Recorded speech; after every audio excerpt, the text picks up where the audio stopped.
How many of you are completely comfortable with calling yourselves a leader? See, I've asked that question all the way across the country, and everywhere I ask it, no matter where, there's always a huge portion of the audience that won't put up their hand. And I've come to realize that we have made leadership into something bigger than us. We made it into something beyond us. We made it about changing the world. And we've taken this title of leader and we treat it as if it's something that one day we're going to deserve. But to give it to ourselves right now means a level of arrogance or cockiness that we're not comfortable with. And I worry sometimes that we spend so much time celebrating amazing things that hardly anybody can do, that we've convinced ourselves that those are the only things we're celebrating. And we start to devalue the things that we can do every day. And we start to take moments where we truly are a leader, and we don't let ourselves take credit for it, and we don't let ourselves feel good about it. And I've been lucky enough over the last 10 years to work with some amazing people who have helped me redefine leadership in a way that I think has made me happier. And with my short time today, I just want to share with you the one story that is probably most responsible for that redefinition. I went to a school on a little school called Mount Allison University in Sackville, New Brunswick. And on my last day there, a girl came up to me and she said, "I remember the first time that I met you."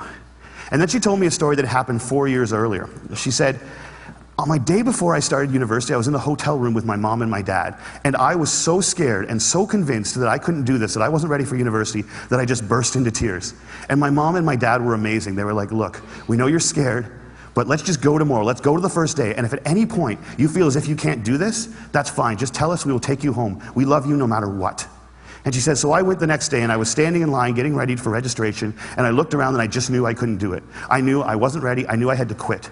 And she says, I made that decision, and as soon as I made it, there was this incredible feeling of peace that came over me. And I turned to my mom and my dad to tell them that we needed to go home.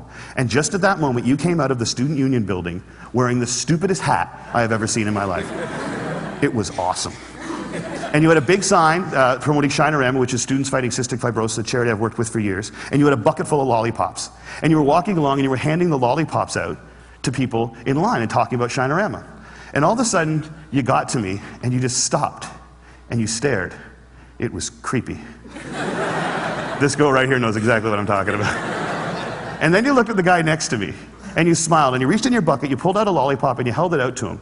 And you said, "You need to give a lollipop to the beautiful woman standing next to you." And she said, "I have never seen anyone get more embarrassed faster in my life." He turned beet red and he wouldn't even look at me. He just kind of held the lollipop out like this. And I felt so bad for this dude that I took the lollipop. And as soon as I did, you got this incredibly severe look on your face and you looked at my mom and my dad and you said, "Look at that, look at that. First day away from home, and already she's taking candy from a stranger." And she said everybody lost it. 20 feet in every direction, everyone started to howl. And I know this is cheesy, and I don't know why I'm telling you this, but in that moment when everyone was laughing, I knew that I shouldn't quit. I knew that I was where I was supposed to be, and I knew that I was home. And I haven't spoken to you once in the 4 years since that day, but I heard that you were leaving. And I had to come up and tell you that you've been an incredibly important person in my life, and I'm gonna miss you. Good luck. And she walks away, and I'm flattened. And she gets about 6 feet away, she turns around and smiles and goes, "You should probably know this too. I'm still dating that guy 4 years later." A year and a half after I moved to Toronto, I got an invitation to their wedding. Here's the kicker, I don't remember that. I have no recollection of that moment, and I've searched my memory banks because that is funny, and I should remember doing it, and I don't remember it.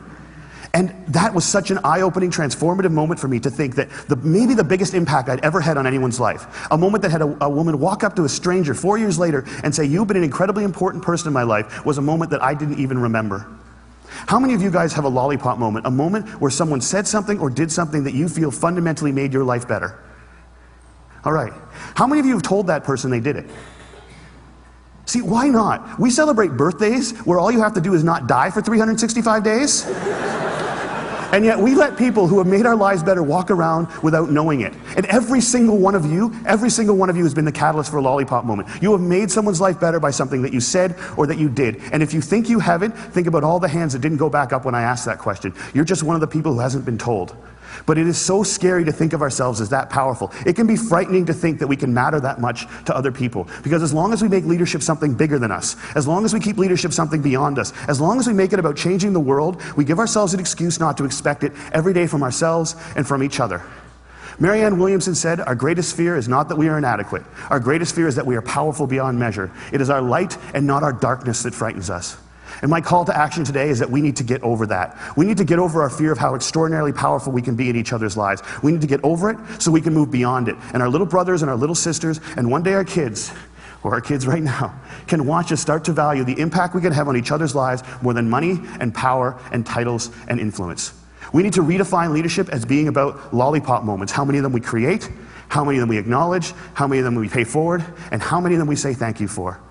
Because we've made leadership about changing the world, and there is no world. There's only 6 billion understandings of it. And if you change one person's understanding of it, one person's understanding of what they're capable of, one person's understanding of how much people care about them, one person's understanding of how powerful an agent for change they can be in this world, you've changed the whole thing.